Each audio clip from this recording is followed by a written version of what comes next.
For more on this, I'm joined by Dr. Bibhu Prashad Routray, who's the former Deputy Director of the National Security Council Secretariat of India.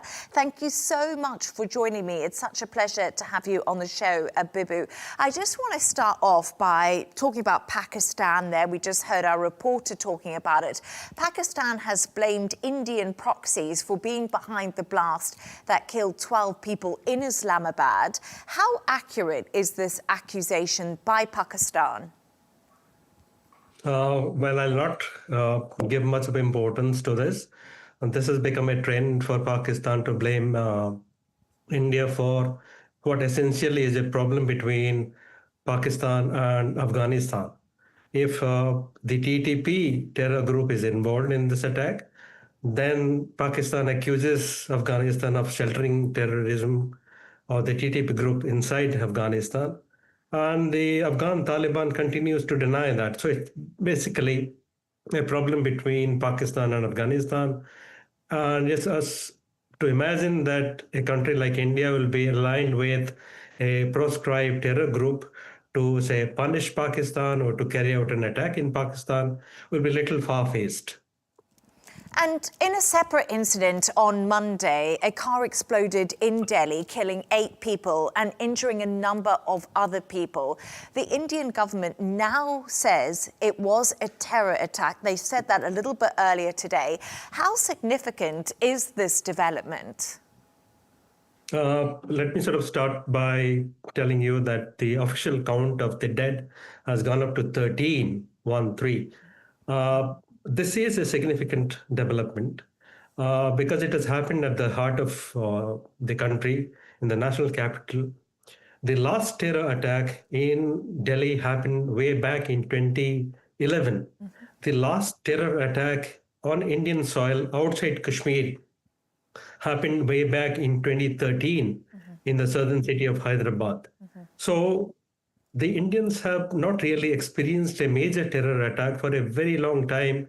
And to the list in Delhi, it has not happened in a very long time. That has sort of may have given some kind of a sense of safety to people, which has been completely shattered and disturbed by this particular incident. And as you just mentioned to me there, Delhi has witnessed a series of major explosions over the past 2 decades. But like you said, really, people in Delhi haven't witnessed anything like this, and it shattered their calm. Why do you think we are now seeing a resurgence of violence in Delhi? And how is the government, the Modi government, handling it? Well, investigations are going on. But the preliminary findings and all that has come out in the media and other sources point to the involvement of certain Kashmiri doctors in the entire incident. Now, if that is to be believed and that comes out to be true in the investigation, that will establish a link between this particular attack and what's going on in Kashmir.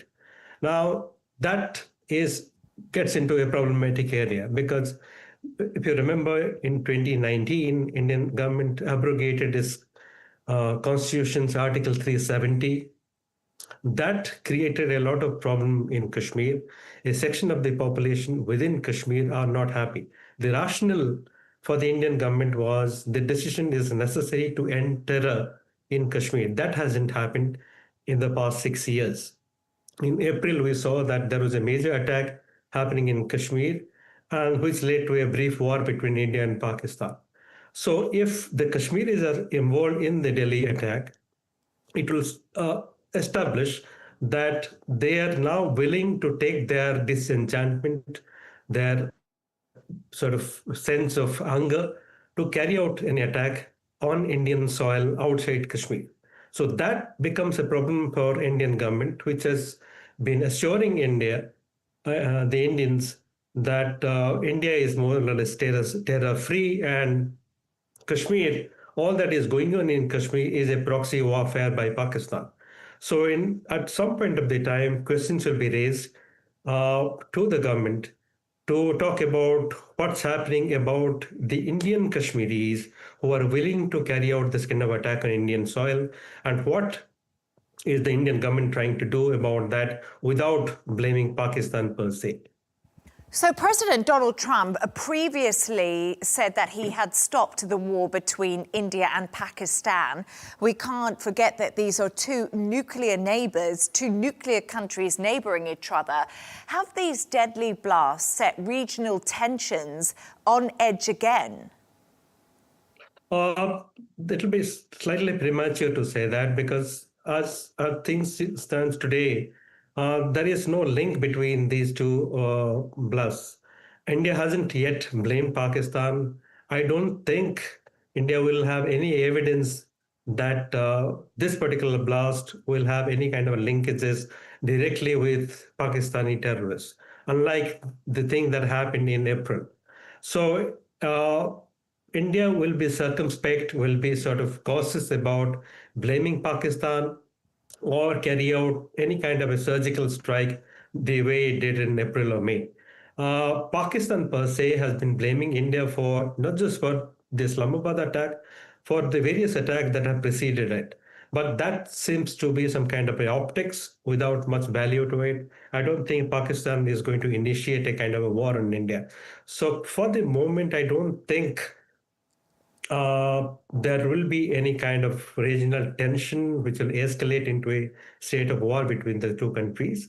But the enmity between these two countries has serious repercussions on regional stability. That's there for everybody to see. Dr. Bibhu Prashad Routray, thank you so much for your time and for joining me this evening. Good to have you on my show.